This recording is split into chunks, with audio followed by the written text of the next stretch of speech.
Welcome to English Listening Practice. I'm Emma Richards, and today we're going on a listening journey that will truly transform your English comprehension skills. This episode is specially designed for B1 and B2 learners who want to challenge themselves with real English conversations, stories, and interviews. We'll practice listening to different accents, speeds, and topics that you'll encounter in the real world. Here's how today's episode works. I'll present various listening segments, each followed by comprehension questions and vocabulary explanations. Don't worry if you don't catch everything the first time.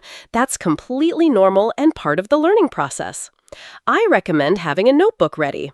After each segment, I'll give you time to think about the questions before providing the answers. You can pause anytime to replay sections or take notes.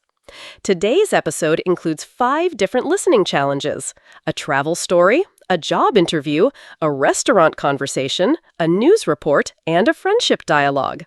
Each segment gets progressively more challenging, so you'll build confidence as we go.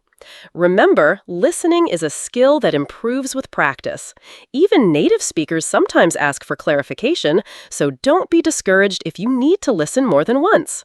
Let's begin our listening adventure. Our first listening segment is a travel story. You'll hear me tell you about a memorable trip to Scotland. Listen for the main events, the problems I encountered, and how I solved them. Pay attention to past tense verbs and time expressions. Here's the story. Listen carefully. Last summer, I decided to take a solo trip to Scotland. I'd always dreamed of visiting the Scottish Highlands and seeing the famous Loch Ness. I booked a small rental car and planned a week-long adventure. My journey began in Edinburgh, where I spent 2 days exploring the historic Royal Mile and visiting Edinburgh Castle. The weather was surprisingly sunny. Everyone told me it would rain constantly, but I was lucky. On the 3rd day, I drove north toward Inverness. The scenery was absolutely breathtaking: rolling green hills, ancient castles, and sheep everywhere. However, about halfway through my journey, disaster struck.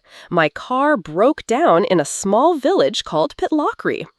I was initially panicked because I don't know much about cars, and I was in the middle of nowhere. But the local people were incredibly helpful. A kind elderly man named Donald offered to help me. He called his nephew, who was a mechanic, and within 2 hours, my car was fixed.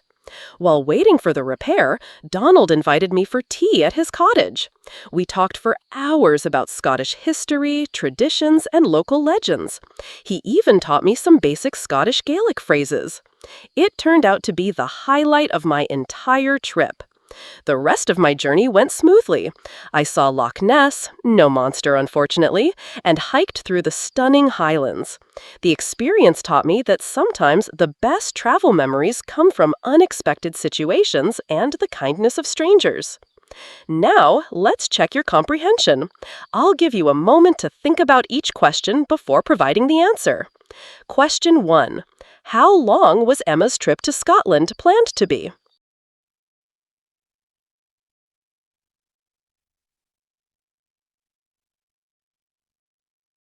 The answer is 1 week. I said I planned a week-long adventure.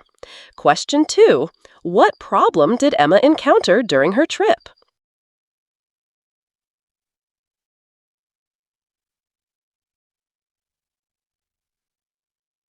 Her car broke down in a small village called Pitlochry. Question 3. Who helped Emma with her car problem?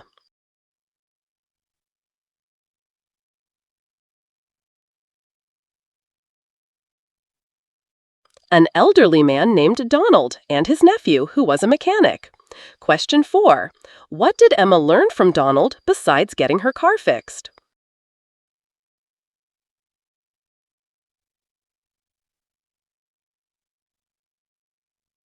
She learned about Scottish history, traditions, local legends, and some basic Scottish Gaelic phrases. Question 5. Did Emma see the Loch Ness Monster?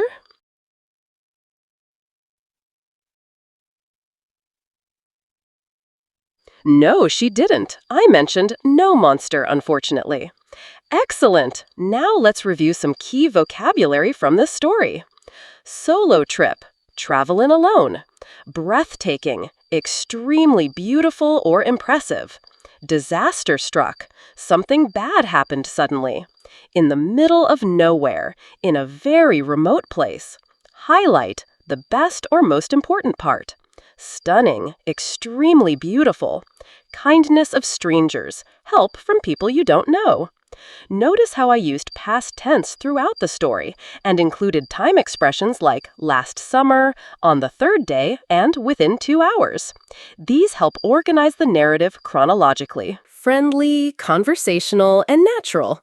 Speak as if talking to a friend. Use slight pauses and emphasis to keep it engaging. Avoid sounding scripted. Keep it real and relatable. Now let's practice with a job interview dialogue. You'll hear a conversation between a job candidate named Sarah and an interviewer named Mr. Johnson. Listen for Sarah's qualifications, her experience, and how she answers challenging questions. This segment will help you with formal English, professional vocabulary, and interview techniques. Pay attention to the polite language and how Sarah structures her responses. Here's the interview. As Mr. Johnson, professional, slightly formal tone. Good morning, Sarah. Thank you for coming in today. Please, have a seat.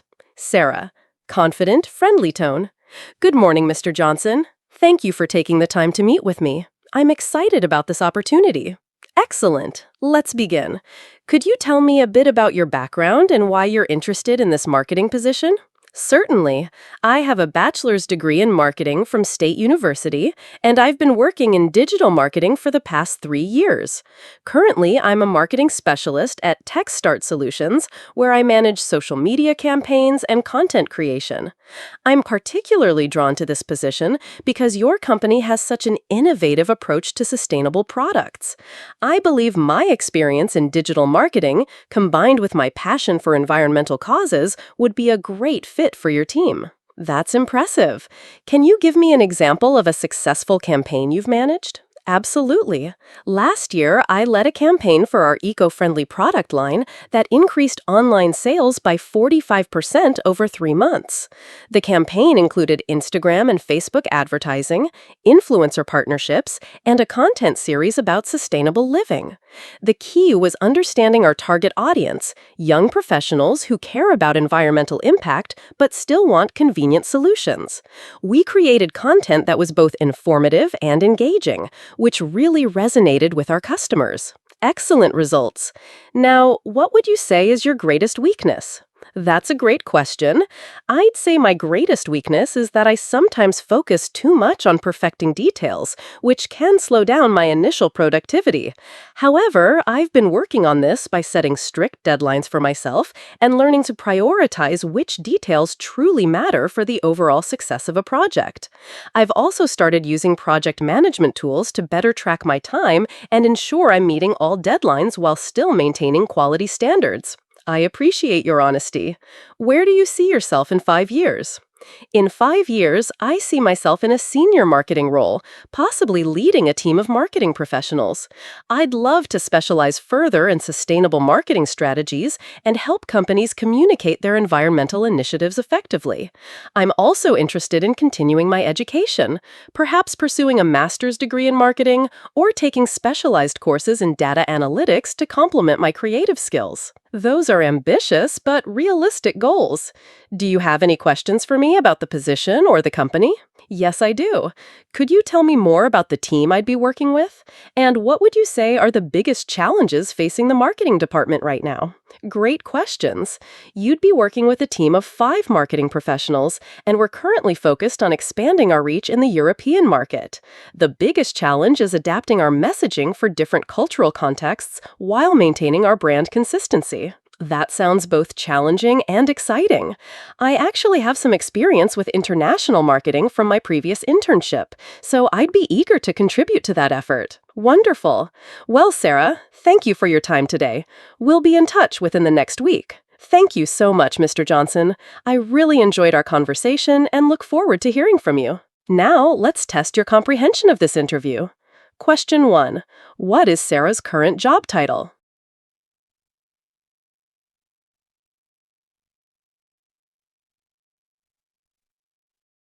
Marketing specialist at TechStart Solutions. Question 2. What impressive result did Sarah achieve with her campaign?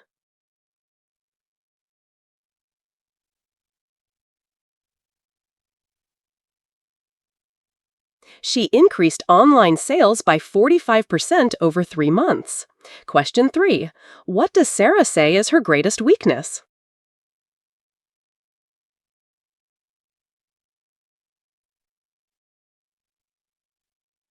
She focuses too much on perfecting details, which can slow down her initial productivity. Question 4. What are Sarah's 5-year career goals?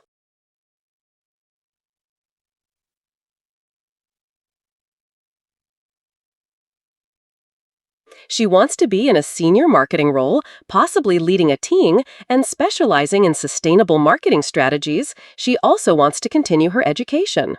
Question 5. What challenge is the marketing department currently facing?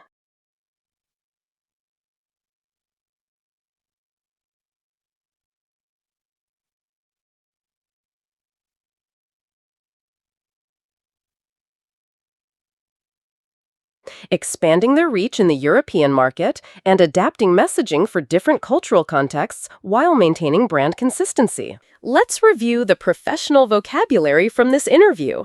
Background, personal and professional history, drawn to, attracted to or interested in, resonated with, connected with or appealed to, target audience, the specific group of people a campaign aims to reach, prioritize, to put things in order of importance, ambitious but realistic, challenging goals that are still achievable, brand consistency, maintaining the same brand message across different markets, be in touch, to contact someone, look forward to anticipate something positively. Notice how Sarah used the STAR method, situation, task, action, result, when describing her campaign success. This is a great technique for answering interview questions with specific examples. For our third segment, let's listen to a restaurant conversation. You'll hear a dialogue between a server named Maria and 2 customers, James and Lisa, who are celebrating their anniversary. Listen for how they order, ask questions about the menu, and handle a small problem. This segment will help you with service industry vocabulary, food descriptions, and polite requests. Pay attention to the informal but polite tone used in restaurants. Here's the restaurant conversation. As Maria. Good evening. Welcome to Bella Vista. Do you have a reservation? As James. Yes, we have a table for 2 under the name James. As Maria. Perfect. Right this way. Here's your table by the window. You have a lovely view of the garden. Can I start you off with something to drink? As Lisa. Oh, this view is beautiful. I'd love to see your wine menu, please. Of course. Here's our wine selection. We have some excellent Italian wines that pair beautifully with our dishes. Are you celebrating something special tonight? As James. Actually, yes, it's our 5th wedding anniversary. Congratulations! That's wonderful! In that case, let me recommend our chef's special appetizer. It's complimentary for anniversary couples. As Lisa, that's so thoughtful. What's the special appetizer? It's our signature bruschetta with fresh tomatoes, basil, and mozzarella, drizzled with balsamic glaze. It's absolutely delicious. As James, that sounds perfect. For wine, could you recommend something that goes well with seafood? I'm thinking of ordering the salmon. Excellent choice. I'd recommend our Pinot Grigio. It's crisp and light, perfect with fish. Lisa, have you decided what you'd like to drink? I'm not much of a wine drinker. Do you have any signature cocktails? Absolutely. Our most popular is the Bella Vista Spritz. It's made with Prosecco, elderflower liqueur, and fresh mint. It's refreshing and not too strong. That sounds perfect. Wonderful. I'll get those drinks started. Take your time with the menu, and I'll be back in a few minutes to take your order. How are we doing? Ready to order? I think so. I'll have the grilled salmon with the herb butter, and could I get the roasted vegetables instead of the rice? Of course. And for you, Lisa, I'm torn between the chicken marsala and the vegetarian pasta. What would you recommend? Both are excellent, but the chicken marsala is one of our most popular dishes. The sauce is rich and creamy, and it comes with garlic mashed potatoes. The pasta is lighter. It has seasonal vegetables and a lovely olive oil and herb sauce. The chicken marsala sounds delicious. I'll go with that. Excellent choices. Your meals will be ready in about 20 minutes. How is everything tasting? The salmon is cooked perfectly, but I think there might be a small issue with my vegetables. They seem a bit cold. Oh, I'm so sorry about that. Let me get you a fresh portion right away. There's no charge, of course. Thank you so much. No need to rush. Everything else is wonderful. I appreciate your patience. And since it's your anniversary, I'll make sure the chef prepares something special for dessert. It's on the house. You're so kind. This has been such a lovely evening. It's our pleasure. Celebrating love is what makes this job wonderful. Now, let's check your understanding of this restaurant conversation. Question 1. What special occasion are James and Lisa celebrating?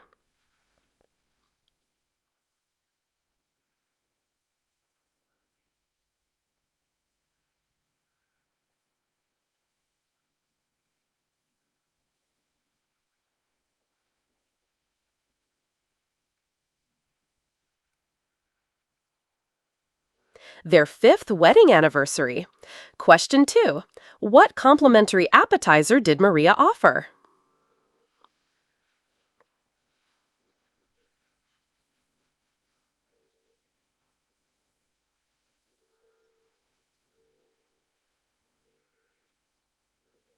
Signature bruschetta with fresh tomatoes, basil, and mozzarella drizzled with balsamic glaze. Question 3. What wine did Maria recommend for James's salmon?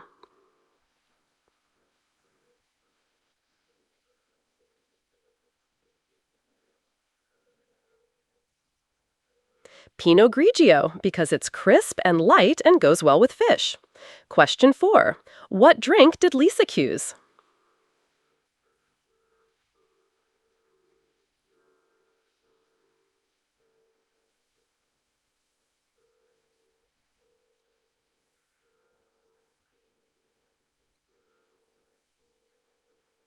The Bella Vista Spritz, made with Prosecco, elderflower liqueur, and fresh mint. Question 5. What problem occurred during the meal and how was it resolved?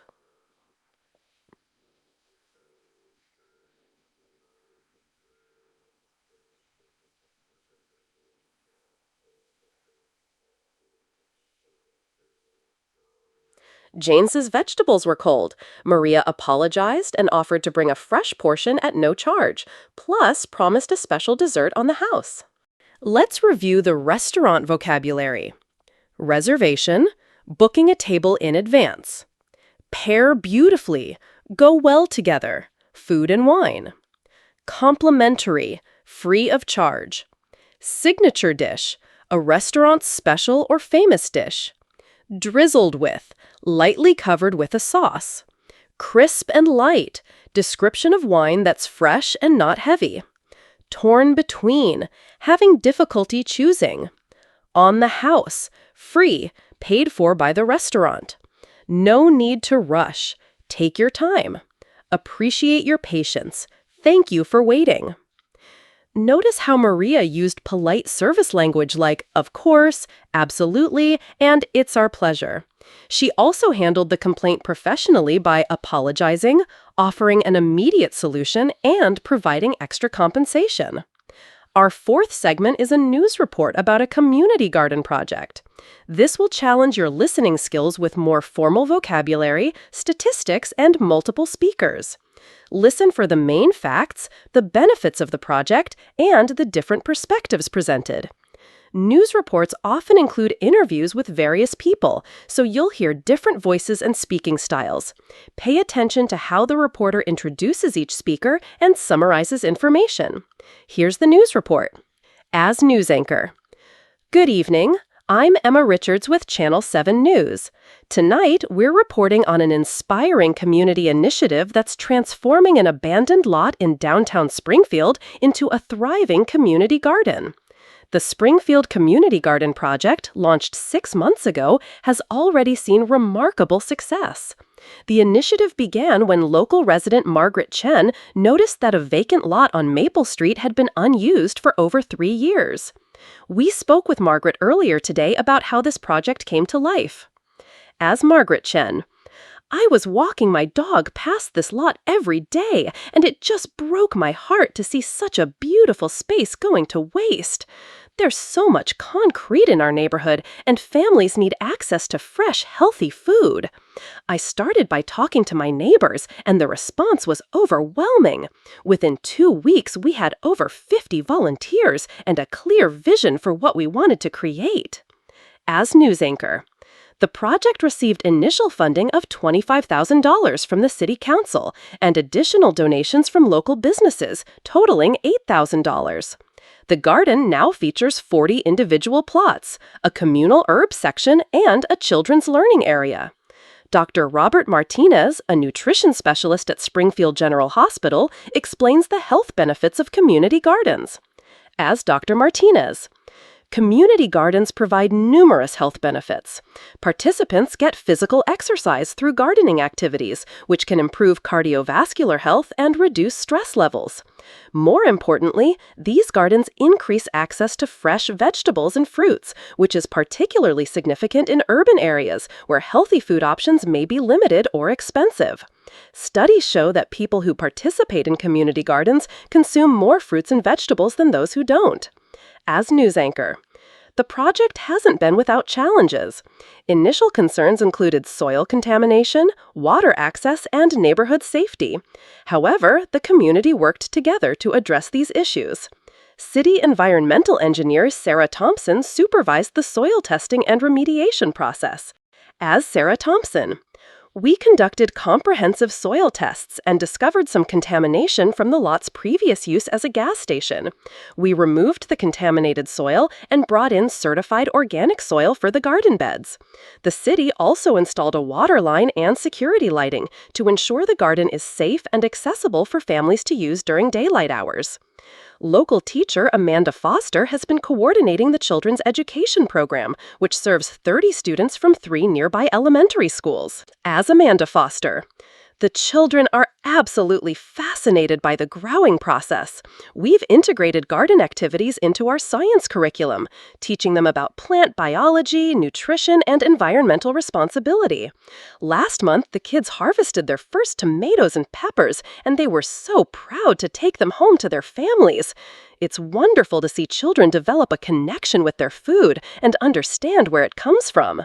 As news anchor, the garden's success has inspired similar projects in other neighborhoods. 3 additional community gardens are planned for next year, with the city allocating $75,000 for expansion. However, the project faces ongoing challenges. Maintenance costs, seasonal weather challenges, and the need for continued volunteer participation remain concerns. Margaret Chen remains optimistic about the future. This garden has brought our community together in ways I never imagined. Neighbors who had never spoken to each other are now sharing recipes and gardening tips. Children are learning, families are eating healthier, and we've created something beautiful together. The key to success is community involvement. Gardens require daily attention, and we've learned that success depends on having dedicated volunteers who are committed to the long-term vision. The Springfield Community Garden Project serves as a model for urban communities seeking to improve food access, community health, and neighborhood connections. For those interested in getting involved, the garden holds volunteer orientation sessions every Saturday at 10 a.m. For Channel 7 News, I'm Emma Richards. Now let's test your comprehension of this news report. Question 1. How long has the Springfield Community Garden Project been running? Pause 10 seconds. 6 months. Question 2. What was the total funding received for the project? Pause 10 seconds. $33,000 total, $25,000 from the City Council, and $8,000 from local businesses. Question 3. What health benefits did Dr. Martinez mention? Pause 10 seconds. Physical exercise, improved cardiovascular health, reduced stress, and increased consumption of fresh fruits and vegetables. Question 4. What environmental challenge did the project face? Pause 10 seconds. Soil contamination from the lot's previous use as a gas station. Question 5. How many children participate in the education program? Pause 10 seconds. 30 students from 3 nearby elementary schools. Question 6. What ongoing challenges does the project face? Pause 10 seconds. Maintenance costs, seasonal weather challenges, and the need for continued volunteer participation. Let's review the news vocabulary. Initiative, a new project or program. Thriving, growing successfully. Vacant lot, empty piece of land. Overwhelming response, much more positive reaction than expected. Communal, shared by the community. Contamination, pollution or harmful substances. Remediation, the process of cleaning or fixing something. Comprehensive, thorough and complete. Integrated, combined or incorporated. Allocating, designating or setting aside money. Dedicated volunteers, committed people who donate their time. Long-term vision, future goals and plans.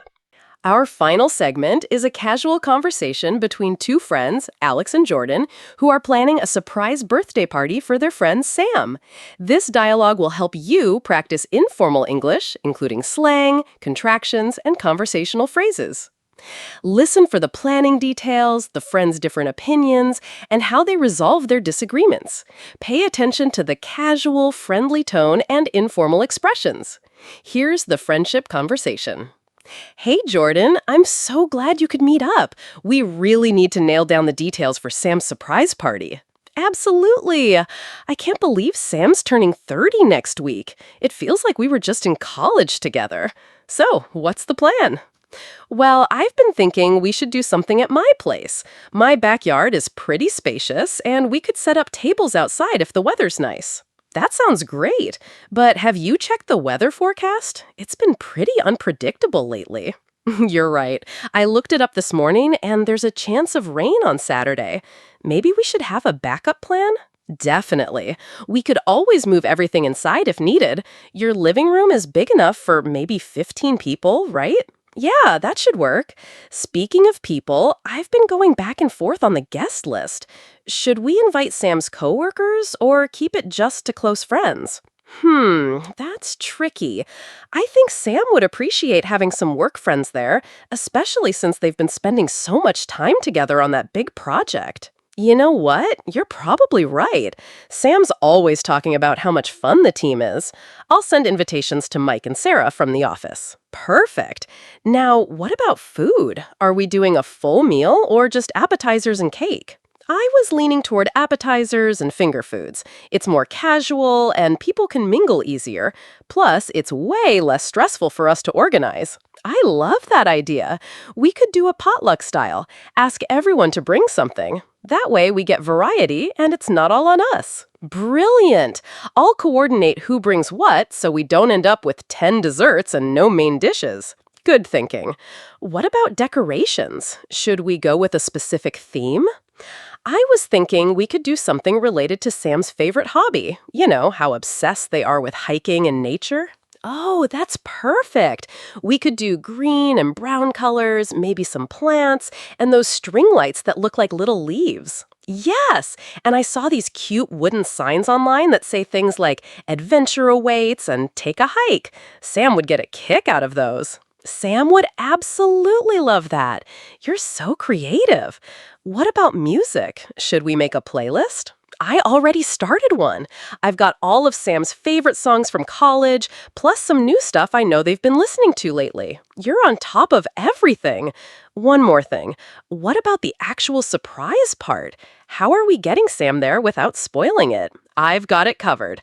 I'm going to tell Sam that we're just hanging out, maybe watching a movie. Then, when we get to my house, everyone will be hiding in the backyard. That's genius! Sam will be so shocked, in the best way, of course. I really hope so. Sam deserves something special, especially after that stressful few months at work. It's going to be amazing. Sam is so lucky to have a friend like you who puts this much thought into making them happy. Aw, thanks. But honestly, I couldn't do this without you. You always have the best ideas and keep me organized. That's what friends are for. I'm so excited for Saturday. This is going to be the best surprise ever. Now let's check your comprehension of this friendship conversation. Question 1. What milestone birthday is Sam celebrating? Sam is turning 30. Question 2. What backup plan do they have in case of rain? They can move the party inside to Alex's living room. Question 3. What food style did they decide on? Appetizers and finger foods in a potluck style, where everyone brings something. Question 4. What theme did they choose for decorations? A nature hiking theme with green and brown colors, plants, and string lights. Question 5. How is Alex planning to get Sam to the party without spoiling the surprise? By telling Sam they're just hanging out and watching a movie. Let's review the casual friendship vocabulary.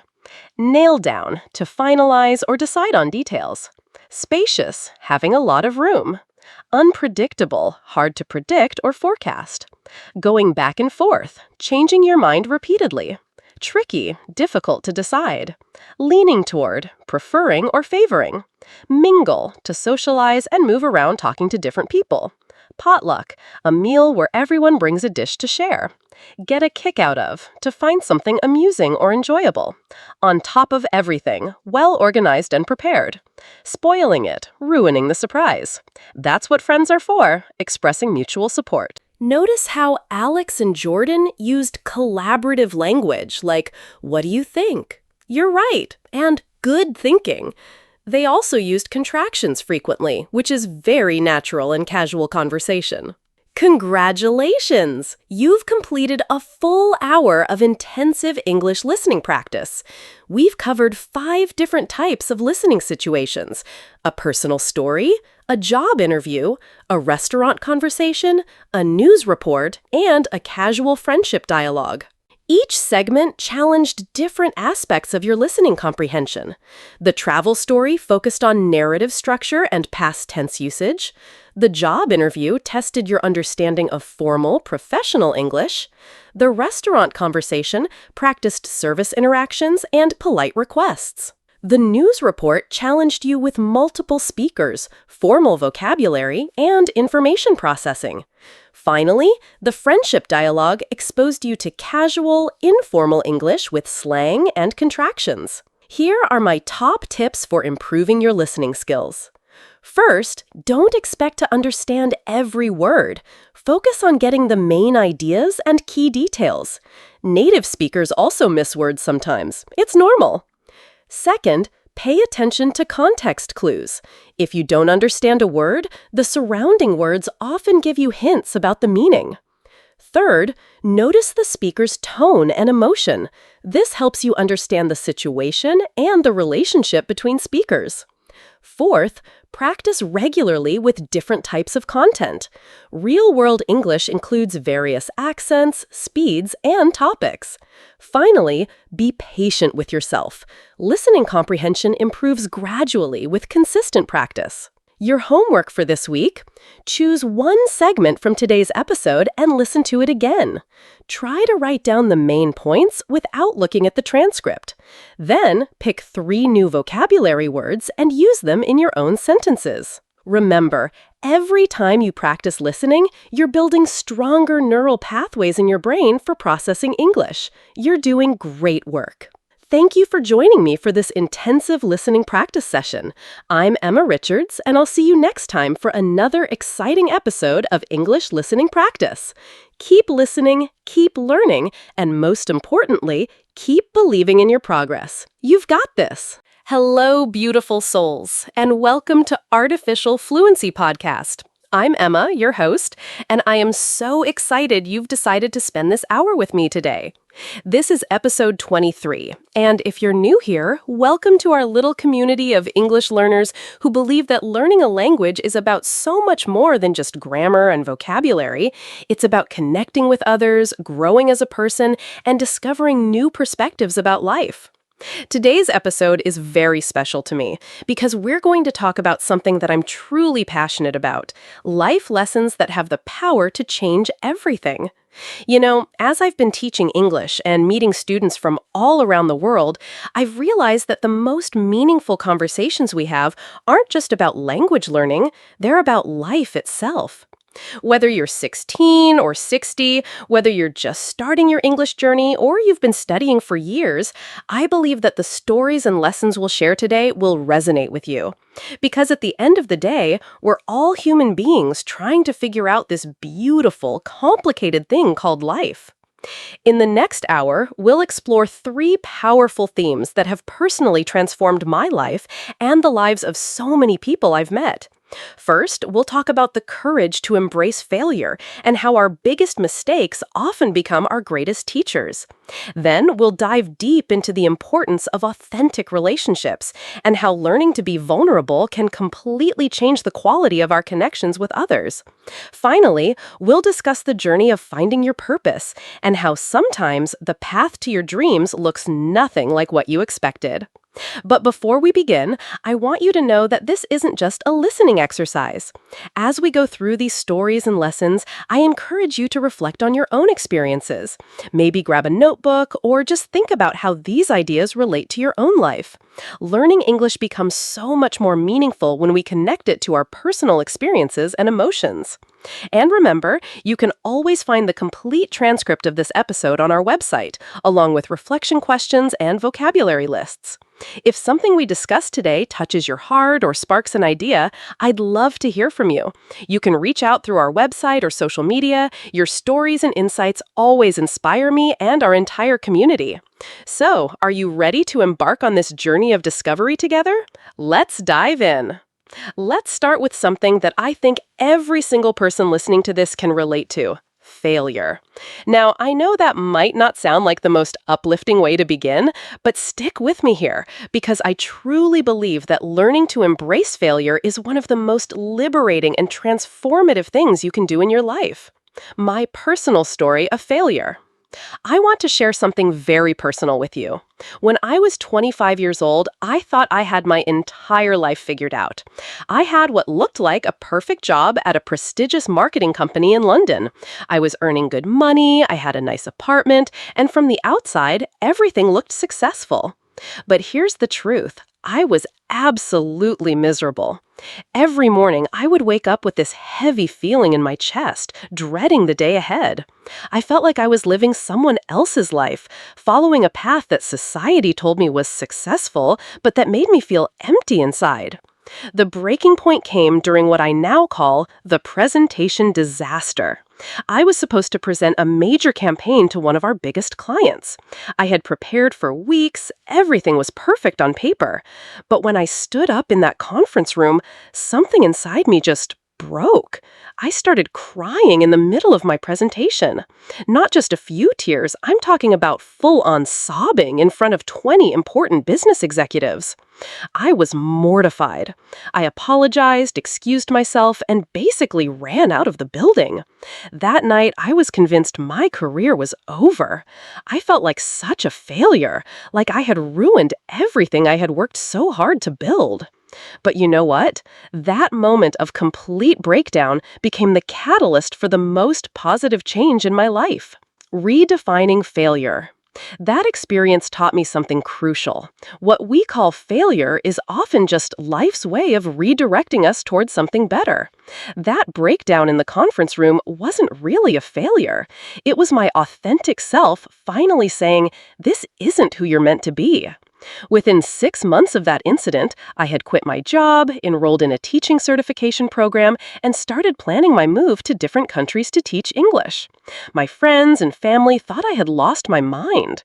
They kept asking, "Why would you give up such a good job?" But for the first time in years, I felt alive. Now, 7 years later, I can honestly say that failing at that presentation was one of the best things that ever happened to me. It forced me to confront the fact that I was living a life that wasn't authentic to who I really was. The fear of making mistakes. One thing I've noticed, especially with my English students, is how paralyzed we become by the fear of making mistakes. In language learning, this fear is particularly destructive because making mistakes is literally how we learn. But this fear extends far beyond language learning. It affects every area of our lives. I remember one of my students, Maria, who was incredibly intelligent and had excellent English grammar knowledge, but in conversation classes, she would barely speak. When I asked her why, she said, "Emma, I'm so afraid of saying something wrong. What if people laugh at me? What if I sound stupid?" We spent weeks working on this mindset. I shared my own embarrassing language mistakes, like the time I accidentally told a group of Spanish speakers that I was embarazada, pregnant, instead of avergonzada when I made a mistake.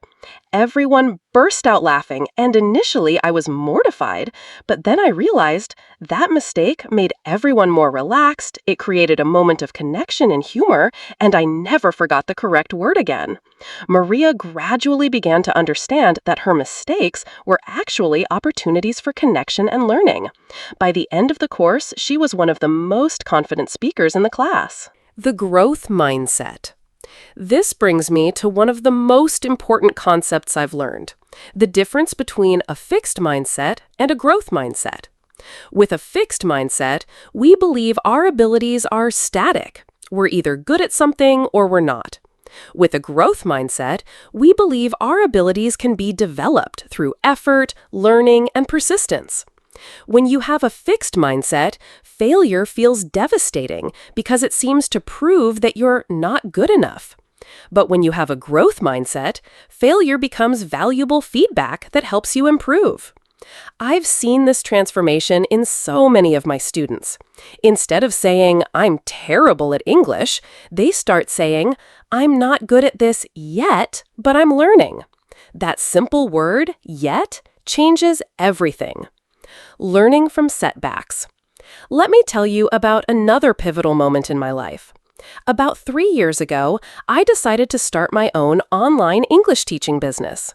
I had big dreams. I was going to help thousands of students around the world, create amazing courses, and build something really meaningful. I invested all my savings, worked 80-hour weeks for months, and launched what I thought was going to be an incredible program. And it completely flopped. I had exactly 3 students sign up. 3! I was devastated and financially stressed. For weeks, I wallowed in self-pity. I felt like a fraud, like I had been delusional to think I could build something successful. But then I forced myself to really analyze what had gone wrong. I reached out to potential students and asked for honest feedback. I studied successful online educators and tried to understand what they were doing differently. What I discovered was humbling, but incredibly valuable. My content was good, but I hadn't really understood my audience. I was creating what I thought people needed instead of what they actually wanted. I was so focused on being professional that I had lost the personal connection that made my in-person teaching effective. So I started over. This time, I focused on building genuine relationships with my potential students. I shared more of my own struggles and vulnerabilities. I created content that addressed their real concerns and challenges, not just what textbooks said they should learn. The second version of my business was completely different from the first, and it was successful in ways I had never imagined. But more importantly, the failure of my first attempt taught me lessons about empathy, authenticity, and resilience that I never could have learned any other way. The perfectionism trap. One of the biggest obstacles to embracing failure is perfectionism. Perfectionism isn't about having high standards. It's about being so afraid of not being perfect that you don't try at all, or you don't put yourself in situations where you might fail. I used to be a terrible perfectionist. I would spend hours rewriting emails because I was worried they weren't perfect. I would avoid trying new things because I might not be immediately good at them. I would procrastinate on important projects because I was afraid they wouldn't meet my impossibly high standards. But perfectionism is actually a form of fear. It's fear disguised as high standards. And the ironic thing about perfectionism is that it often prevents us from achieving excellence because we're so afraid of being imperfect that we never really try. Learning to embrace good enough was incredibly liberating for me. Now, instead of spending 3 hours crafting the perfect email, I write a good email and send it. Instead of avoiding new challenges, I try things I might fail at. And you know what? Most of the time, good enough is actually pretty great. Building resilience. Resilience, the ability to bounce back from setbacks, is like a muscle. The more you use it, the stronger it gets. And the only way to build resilience is to face challenges and failures and learn to recover from them. I think about some of the most successful and happy people I know, and they all have one thing in common. They've failed many times, but they've learned to see failure as a teacher rather than an enemy. There's a Japanese concept called nana karobi yaoki, which means fall down 7 times, stand up 8. I love this because it acknowledges that falling down is inevitable. The important thing is that you get back up one more time than you fall. The gift of vulnerability. One unexpected gift that comes from embracing failure is vulnerability. When you're willing to admit that you don't have all the answers, that you make mistakes, that you're still learning and growing, it creates space for authentic connection with others. Some of my deepest friendships have been forged through shared struggles and vulnerabilities. When I stopped trying to appear perfect and started being honest about my challenges and failures, I found that people related to me more, not less. In my teaching, I found that students connect with me much more when I share my own language learning struggles than when I try to present myself as an expert who never makes mistakes. Vulnerability breeds trust, and trust is the foundation of all meaningful relationships. Practical strategies for embracing failure. So, how do we practically learn to embrace failure? Here are some strategies that have worked for me and my students. First, reframe failure as feedback. Instead of asking, "Why did I fail?" ask, "What can I learn from this experience?" This simple shift in perspective transforms failure from something shameful into something valuable. Second, celebrate attempts, not just successes. Acknowledge yourself for trying, for putting yourself out there, for taking risks. The courage to try is often more important than the outcome. Third, practice self-compassion. Talk to yourself the way you would talk to a good friend who is going through a difficult time. Be kind, be understanding, be supportive. Fourth, focus on the process, not just the outcome. If you're learning English, celebrate the fact that you had a conversation in English, regardless of how many mistakes you made. If you're trying something new, acknowledge the courage it took to begin, regardless of the immediate results. Finally, remember that failure is temporary, but the lessons you learn are permanent. Every failure teaches you something that success cannot. Now, let's talk about something that I believe is at the heart of a fulfilling life: authentic relationships.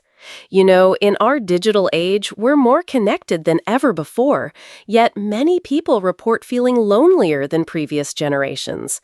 I think this paradox exists because we've confused being connected with being truly known. What makes a relationship authentic? Authentic relationships are built on genuine connection, mutual respect, and the courage to be vulnerable with another person. They're relationships where you can be yourself, not a polished, perfect version of yourself, but your real, imperfect, evolving self. I've learned that the quality of our relationships often determines the quality of our lives.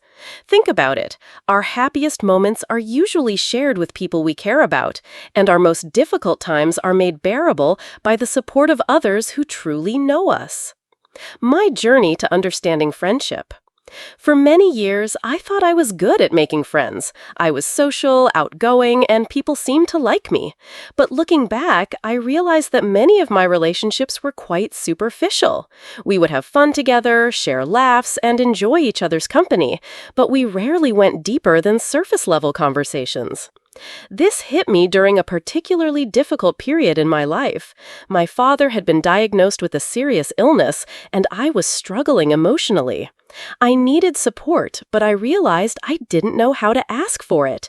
I had trained myself to always be the positive, upbeat person who had everything together. The idea of showing vulnerability or admitting that I was struggling felt terrifying. I remember sitting alone in my apartment one evening, feeling overwhelmed and sad, thinking about all the people in my phone contacts who would probably describe me as a friend. But I couldn't think of anyone I felt comfortable calling to say, "I'm not okay, and I need someone to talk to." That realization was a wake-up call. I had many acquaintances and fun social connections, but very few people who truly knew me, the real me, with all my fears, insecurities, and struggles. The courage to be vulnerable. This experience taught me that authentic relationships require vulnerability, and vulnerability requires courage. We have to be willing to let people see us as we really are, not just as we want to be perceived. I started small. With a few close friends, I began sharing more honestly about what was going on in my life. Instead of always saying, "I'm fine," when asked how I was doing, I started giving real answers. Instead of only sharing my successes and happy moments, I began to open up about my struggles and uncertainties. The response surprised me. Rather than being put off by my vulnerability, people responded with their own openness. They shared their own struggles, fears, and insecurities. Our conversations became deeper, more meaningful, and more connected. One friend, Sarah, told me later, "Emma, I always admired you because you seemed to have everything figured out. But when you started being real with me about your struggles, I felt so much closer to you. It made me realize that I could be real with you too." Listening as an act of love. One of the most important skills in building authentic relationships is deep listening. Not listening to respond, not listening to give advice, but listening to truly understand another person. I'll be honest, this was challenging for me at first. I was used to being the person who always had solutions, who could fix problems and make people feel better. But I learned that sometimes people don't need solutions. They need to be heard, understood, and validated. I remember a conversation with my friend David, who was going through a divorce. He was telling me about how difficult everything was, and my instinct was to jump in with advice and suggestions. But instead, I forced myself to just listen. I asked questions like, "How does that feel?" and "What has that been like for you?" instead of "Have you tried?" or "You should." At the end of our conversation, David said, "Thank you for listening. I don't need someone to fix the situation. I just needed someone to understand what I'm going through." That taught me that sometimes the greatest gift we can give someone is our full, undivided attention. The art of asking questions. Authentic relationships flourish when we become genuinely curious about other people's inner worlds. This means asking questions that go beyond "How was your day?" or "What do you do for work?" Some of my most meaningful conversations have started with questions like, "What's bringing you joy these days? What's been challenging for you lately? What are you learning about yourself right now? What dreams are you working toward? What do you wish more people understood about you?" These kinds of questions invite people to share more deeply about their experiences, thoughts, and feelings. They signal that you're interested in them as a whole person, not just the surface-level details of their life. Boundaries and self-respect. While vulnerability and openness are important for authentic relationships, I've also learned that healthy boundaries are equally crucial. Authentic doesn't mean sharing everything with everyone, and it doesn't mean accepting poor treatment from others. I used to confuse being nice with being authentic. I would say yes to things I didn't want to do, tolerate behavior that made me uncomfortable, and prioritize other people's needs over my own. I thought this made me a good friend, but actually it made me resentful and prevented me from having honest relationships. Learning to set boundaries was one of the most important relationship skills I ever developed. It meant learning to say no without feeling guilty, expressing my needs and preferences clearly, and ending relationships that were consistently draining or unhealthy. I remember one friendship that was particularly difficult. This person would constantly complain about their life, but never take any steps to improve their situation. They would call me at all hours to vent, but when I tried to share my own challenges, they would quickly change the subject back to themselves. For months, I felt obligated to be available whenever they needed me because I thought that's what a good friend does. But eventually, I realized that this relationship was one-sided and emotionally exhausting. Setting boundaries meant limiting our contact and being honest about what I could and couldn't offer in the friendship. It was uncomfortable, but it freed up emotional energy for relationships that were more balanced and mutually supportive. The challenge of making adult friendships. One thing I've noticed is that making deep friendships as an adult can be particularly challenging. When we're children and teenagers, we're thrown together with peers in school settings, and we have lots of unstructured time to develop relationships naturally. As adults, our social circles often become more limited. We might interact primarily with coworkers, family members, and a few established friends. Meeting new people and developing new friendships requires more intentional effort. I found that the best adult friendships often develop around shared activities or interests. Some of my closest friends today are people I met in hiking groups, volunteer organizations, language exchange programs, and hobby clubs.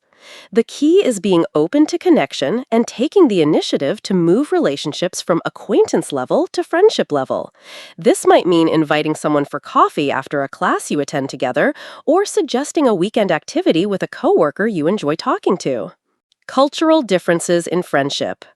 Teaching English to students from different cultures has taught me so much about how friendship is understood and expressed differently around the world. In some cultures, friendships are expected to be lifelong commitments with deep loyalty and frequent contact. In others, friendships can be more casual and situational. Some cultures emphasize group harmony and may be less direct about disagreements, while others value individual expression and honest communication even when it's uncomfortable. Understanding these differences has made me more patient and flexible in my relationships with people from different backgrounds.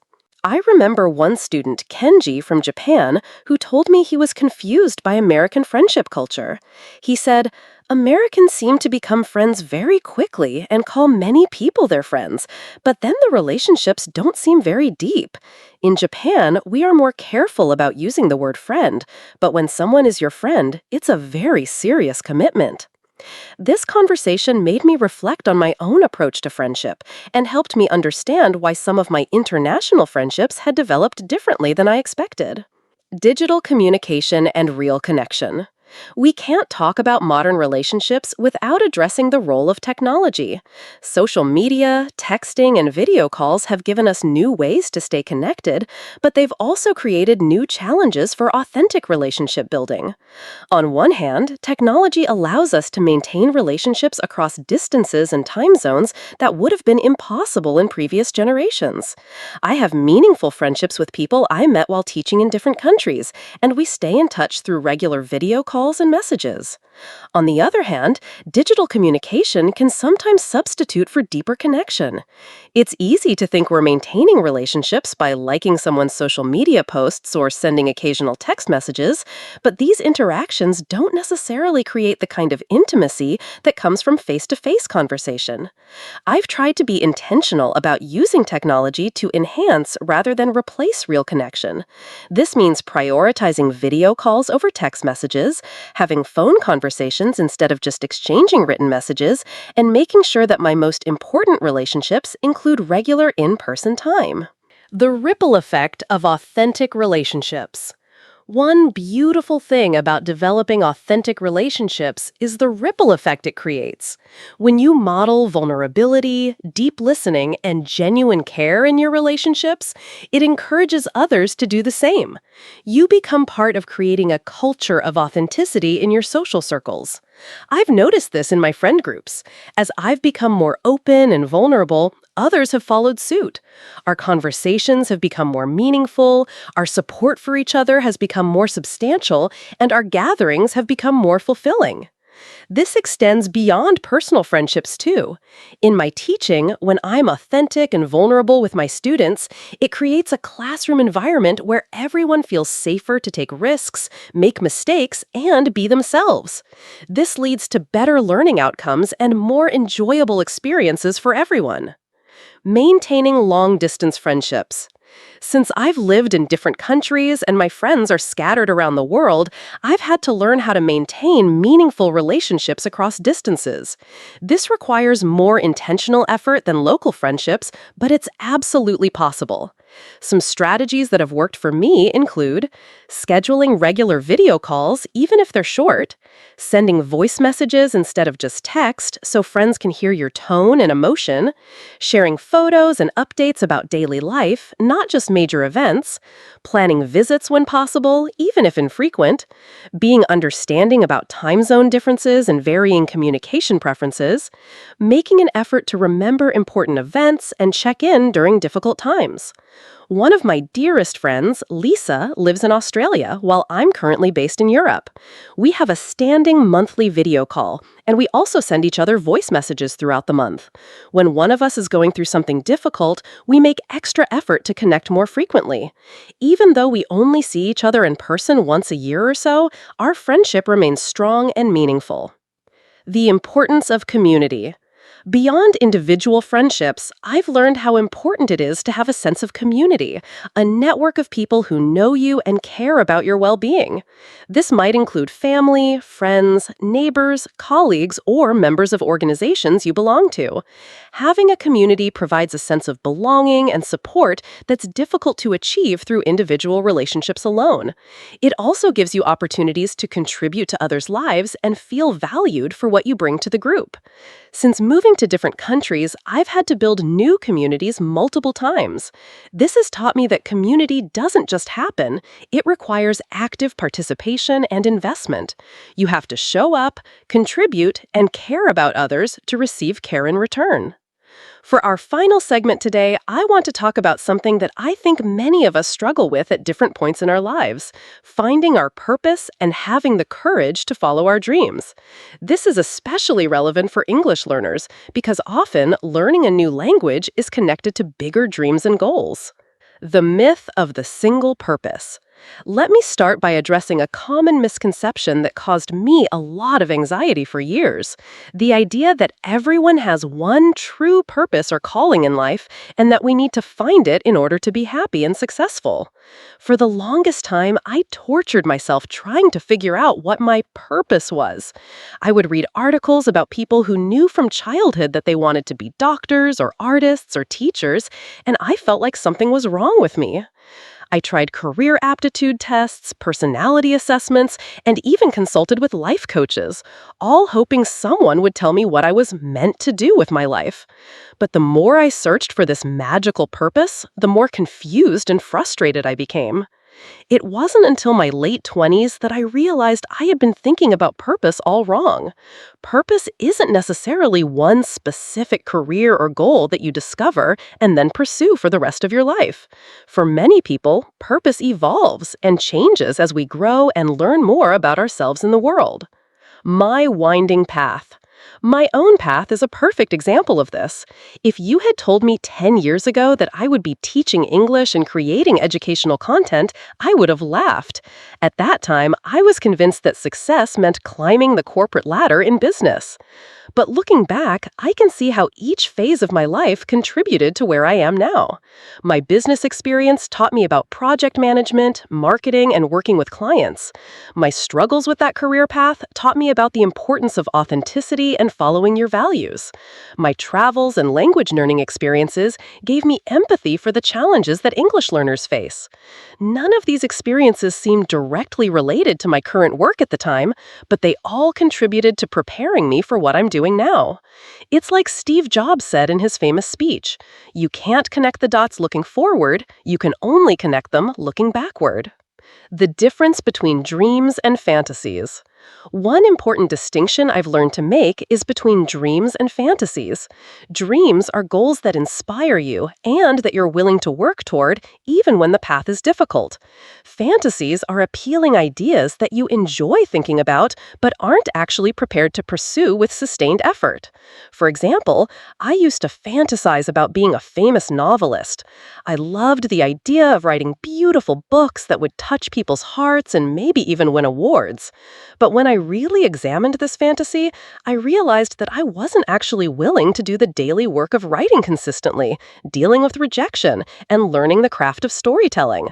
On the other hand, my dream of helping people learn English and connect across cultures was something I was willing to work toward, even when it was challenging, even when it meant taking pay cuts, even when it required learning new skills and stepping outside my comfort zone.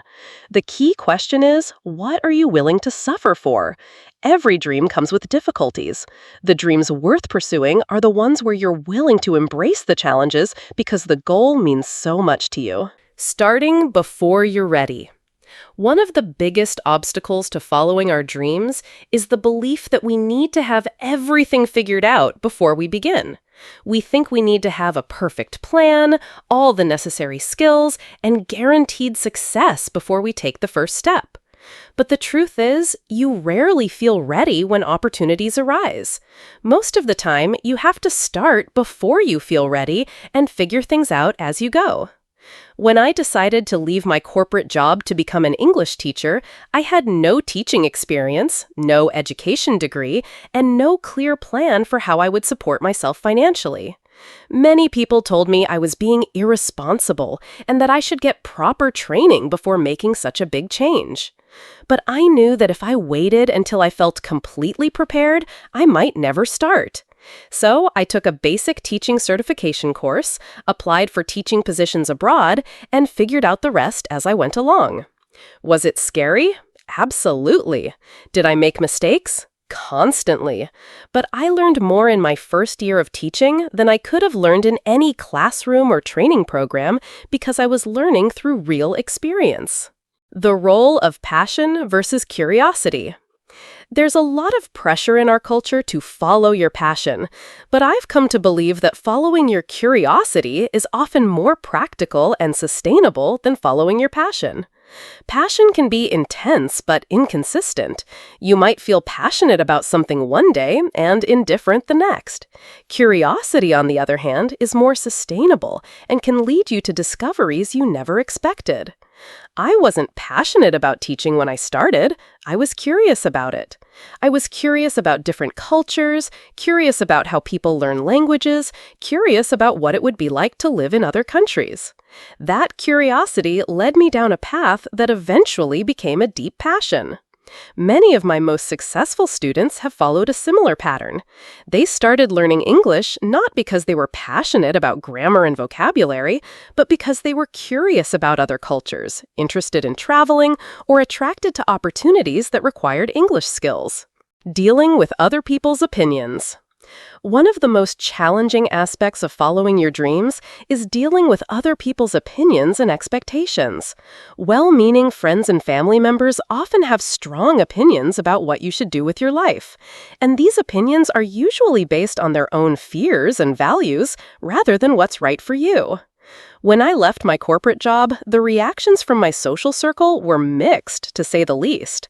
Some people were supportive and encouraging, but others were openly critical.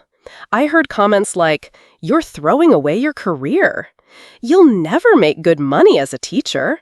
What will you do when you get older and want to settle down? You're being selfish and irresponsible." These comments hurt, especially when they came from people I cared about. For a while, I started to doubt my decision and wonder if everyone else was right and I was making a huge mistake. But eventually, I realized that most of these comments said more about other people's fears than about my actual situation. People who had chosen security over satisfaction were projecting their own regrets onto my situation. People who had never taken big risks couldn't understand why I would want to. I learned to listen politely to advice, but to make decisions based on my own values and intuition rather than other people's expectations. The importance of small steps. Big dreams can feel overwhelming, which often leads to procrastination or giving up before you start.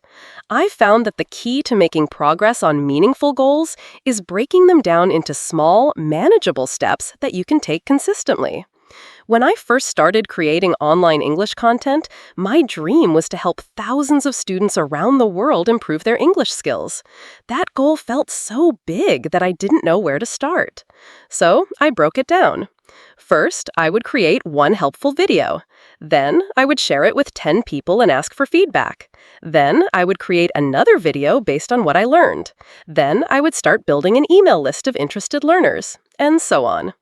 Each step was small enough that it didn't feel overwhelming, but together, these small steps gradually build toward my bigger goal. This approach works for any goal. Want to write a book? Start by writing 1 page a day. Want to learn a new skill? Commit to practicing for 15 minutes daily. Want to change careers? Start by taking one small course or having one informational interview. The magic happens in the accumulation of small, consistent actions over time. Redefining success. Society often defines success in narrow terms: money, status, recognition, material possessions. But I've learned that true success is much more personal and individual than that. For me, success means living in alignment with my values, having meaningful relationships, contributing positively to other people's lives, and continuing to grow and learn as a person. Financial stability is important, but it's not the primary measure of whether my life is successful. This redefinition of success has been incredibly liberating. It means I can pursue goals that are meaningful to me without constantly comparing myself to other people's achievements or worrying about whether I'm meeting external expectations of success. I encourage all my students to think about what success means to them personally. For some, it might mean being able to communicate confidently with international colleagues. For others, it might mean being able to help their children with homework in English. For others, it might mean having the language skills to travel independently. There's no right or wrong definition of success. The important thing is that your goals are aligned with your own values and aspirations rather than someone else's. The role of failure in achieving dreams. We've already talked about embracing failure, but I want to specifically address how failure relates to pursuing your dreams. Every person who has achieved something meaningful has also experienced significant failures along the way. The difference between people who achieve their dreams and people who don't isn't that the successful people never fail, it's that they don't let failure stop them from continuing to try. When my first online business failed, I had a choice. I could see it as proof that I wasn't cut out for entrepreneurship, or I could see it as valuable education that would help me succeed the next time. I chose the second perspective, and it made all the difference. Each failure taught me something important about my audience, about marketing, about product development, about myself. The lessons I learned from failing were often more valuable than the lessons I learned from succeeding. Finding your tribe. Pursuing your dreams becomes much easier when you find your tribe, people who share your values, understand your goals, and support your journey. These might be people who are pursuing similar dreams, or they might just be people who believe in taking risks and following your heart. For me, finding my tribe meant connecting with other teachers, travelers, and entrepreneurs who understood the unconventional path I had chosen. These relationships provided encouragement during difficult times, practical advice when I faced challenges, and celebration when I achieved milestones. Sometimes your tribe includes people you know in person, and sometimes it includes people you connect with online or in professional communities. The important thing is having people in your life who understand and support your dreams, especially when others might not. The evolution of dreams. Finally, I want to acknowledge that dreams can and should evolve as you grow and change as a person. The goals that inspire you at 25 might be different from the goals that inspire you at 35 or 45, and that's perfectly normal and healthy. I used to think that changing your goals meant you were inconsistent or didn't have enough commitment, but now I see it as a sign of growth and self-awareness. As you learn more about yourself and the world, it makes sense that your aspirations would evolve too. The key is to stay connected to your core values and to what brings you joy and fulfillment, even as the specific expression of those values might change over time. Wow, we've covered so much ground together today. As we come to the end of our time, I want to take a moment to reflect on the journey we've taken and how these life lessons connect to your English learning journey. Bringing it all together. Today, we explored 3 powerful themes: embracing failure as a teacher, building authentic relationships through vulnerability, and finding the courage to pursue your dreams. These might seem like separate topics, but they're actually deeply interconnected. The courage to embrace failure makes it easier to be vulnerable in relationships because you're less afraid of being judged. Being vulnerable in relationships provides the support and encouragement you need to pursue your dreams. And pursuing your dreams often requires both the willingness to fail and the support of authentic relationships. For English learners. As English learners, you have the opportunity to apply all of these lessons in your language journey. Learning a language requires embracing failure. You will make mistakes, you will have conversations that don't go as planned, you will face moments of frustration and confusion. But each of these experiences is teaching you something valuable. Building authentic relationships through English opens up a world of connections with people from different cultures and backgrounds. When you're willing to be vulnerable, to make mistakes, to ask for help, to share your real thoughts and feelings even when your grammar isn't perfect, you create opportunities for genuine connection.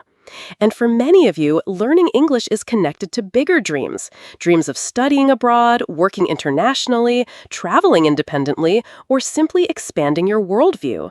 These dreams are worth pursuing, even when the path is challenging. Personal reflection questions. Before we say goodbye, I'd like to leave you with some questions for personal reflection. You don't need to answer these now, but consider thinking about them over the coming days. What is one area of your life where fear of failure is holding you back? How could you bring more authenticity and vulnerability to your relationships?